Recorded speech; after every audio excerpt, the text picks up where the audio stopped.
रात के 12 बजे एक ऐसी जगह जहां इंसान की सांसें तेज हो जाती हैं, दिल की धड़कन अचानक बढ़ जाती है और आंखों के सामने अंधेरा सिर्फ अंधेरा ही दिखाई देता है। आज मैं आपको एक ऐसी कहानी सुनाने जा रहा हूं जो जुड़ी है एक कब्रिस्तान से। लेकिन ये कोई साधारण कब्रिस्तान नहीं है। यहाँ की एक कब्र के ऊपर लाल कपड़ा बंधा है। लेकिन ये लाल कपड़ा क्यों है वहां? कौन है उस कब्र के नीचे? और क्यों लोग कहते हैं कि इस जगह पर जाने वाला कभी भी पहले जैसा इंसान नहीं लौटता? आज मैं आपको वही राज सुनाने जा रहा हूं, लेकिन मैं आपको पहले ही चेतावनी दे दूं, अगर आप इस कहानी को आखिरी तक सुनेंगे तो शायद आप कभी भी किसी कब्रिस्तान के पास से गुजरने की हिम्मत न करें। नहीं, कहानियां डर से बनती हैं। कहानी शुरू होती है रवि से। रवि एक कॉलेज का लड़का था। दोस्तों के बीच उसे सबसे निडर और मजाकिया माना जाता था।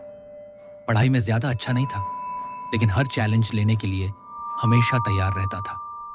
एक रात उसके दोस्तों ने उससे कहा, अगर तू सच में बहादुर है तो आज रात कब्रिस्तान जाकर उस लाल कपड़े वाली कब्र से एक पत्थर उठा ला। शुरुआत में रवि हंस पड़ा। उसने कहा, अरे यार, ये सब बकवास है, भूत प्रेत जैसी कोई चीज नहीं होती। दोस्तों ने उसका मजाक उड़ाया। बोले, तू डरता है इसलिए बहाने बना रहा है। अब रवि को यह बर्दाश्त नहीं हुआ। उसने तय किया कि चाहे जो हो, वो इस चैलेंज को पूरा करेगा। रात के करीब 12 बजे वो अकेला उस पुराने कब्रिस्तान की तरफ चल पड़ा। उसके दोस्त दूर सड़क पर खड़े रहे और बोले, जा, अगर तेरा दम है तो उस लाल कपड़े वाली कब्र से कुछ लेकर आ। रवि ने हिम्मत जुटाई और कब्रिस्तान का लोहे का पुराना दरवाजा खोला। दरवाजा इतनी जोर से चरमराया कि जैसे किसी ने कराह कर सांस छोड़ी हो। रात का अंधेरा था। चांद बादलों में छिपा हुआ था। बीच बीच में हल्की रोशनी देता और फिर गायब हो जाता। कब्रिस्तान में सूखे पेड़ों की शाखें हवा में हिल रही थीं। बीच बीच में पत्ते जमीन पर गिरते और ऐसा लगता जैसे कोई पीछे चल रहा हो। रवि ने इधर उधर देखा। कब्रें पुरानी थीं, कुछ टूटी हुई, कुछ पर काई जमी थी और कुछ पर घास उगाई थी। हवा इतनी ठंडी थी कि उसका गला सूख गया। उसने महसूस किया जैसे कोई छुपकर उसे देख रहा हो। धीरे धीरे चलते हुए रवि कब्रिस्तान के बीच में पहुंचा और तभी उसकी नजर उस खास कब्र पर पड़ी। उसके ऊपर लाल रंग का कपड़ा बंधा हुआ था। वो कब्र बाकी सब कब्रों से बिल्कुल अलग लग रही थी। बाकी कब्रों पर धूल और घास थी, लेकिन ये एकदम साफ सुथरी थी, जैसे कोई रोज आकर इसे साफ करता हो। रवि ने धीरे से झुककर वो पत्थर उठाने की कोशिश की। तभी उसे लगा किसी ने उसका नाम लिया। धीमी फुसफुसाती हुई आवाज। रवि, उसने झट से पीछे मुड़कर देखा। कोई नहीं था। उसका दिल जोर जोर से धड़कने लगा और तब भी उसके फोन की बैटरी अचानक 100% से 1% पर गिर गई और लाइट बंद हो गई। रात का अंधेरा और गहरा हो गया। रवि धीरे धीरे कब्र के आसपास झांक रहा था कि तभी उसकी नजर एक पुरानी किताब पर पड़ी जो मिट्टी में आधी दब चुकी थी। किताब बहुत पुरानी लग रही थी, चमड़े की बनी। रवि ने किताब खोली और पाया कि इसमें सिर्फ एक ही पन्ना था। उसी पन्ने पर कुछ लिखा हुआ था और जैसे ही रवि ने पढ़ना शुरू किया, पन्ने पर लिखा था, करीब 50 साल पहले इस गांव में एक नन आया करती थी। उसका नाम था सिस्टर एग्नेस। कहा जाता है कि एग्नेस गरीब और बीमार लोगों की मदद करती थी, लेकिन गांव वाले मानते थे कि उसके पास कुछ ऐसा ज्ञान था जो इंसानों के लिए नहीं था। रात के समय कई लोगों ने उसे पुराने गिरजाघर में मोमबत्तियों के घेरे में अजनबी भाषा में प्रार्थनाएं करते देखा।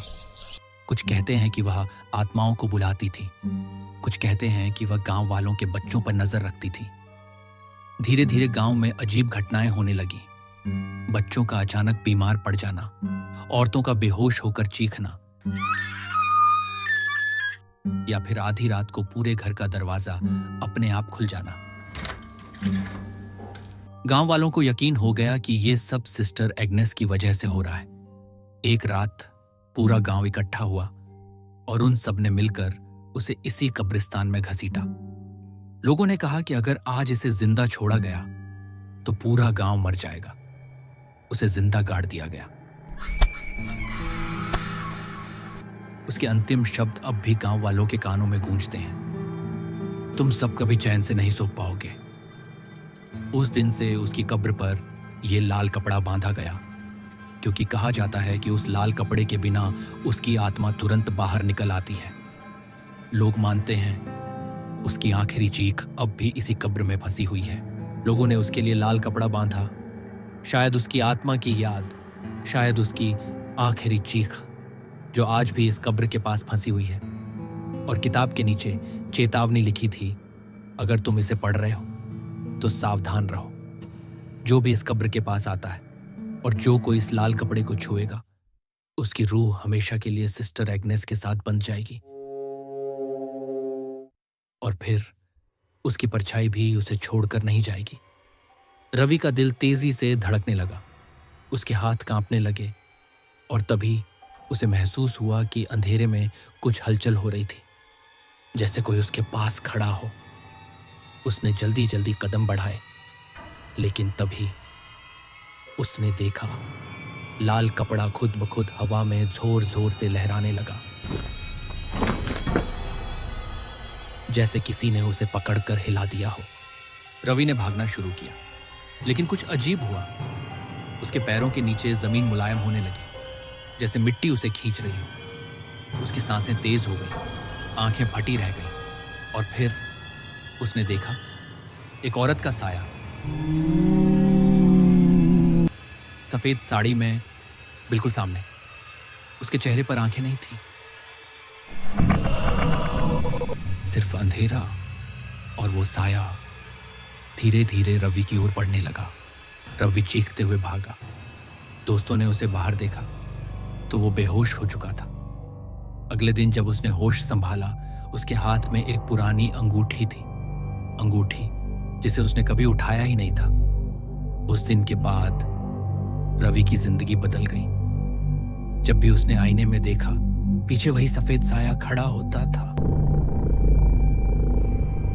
और आज मैं आपसे एक सवाल छोड़कर जा रहा हूं। अगर आप किसी रात कब्रिस्तान से गुजरे और किसी ने आपका नाम लिया, तो क्या आप पलट कर देखने की हिम्मत करेंगे? अगर आपको ये डरावनी कहानी पसंद आई हो तो वीडियो को लाइक करना मत भूलिएगा और ऐसी ही और कहानियां सुनने के लिए चैनल को सब्सक्राइब कीजिए, क्योंकि अगली कहानी शायद आपके बहुत करीब हो सकती है।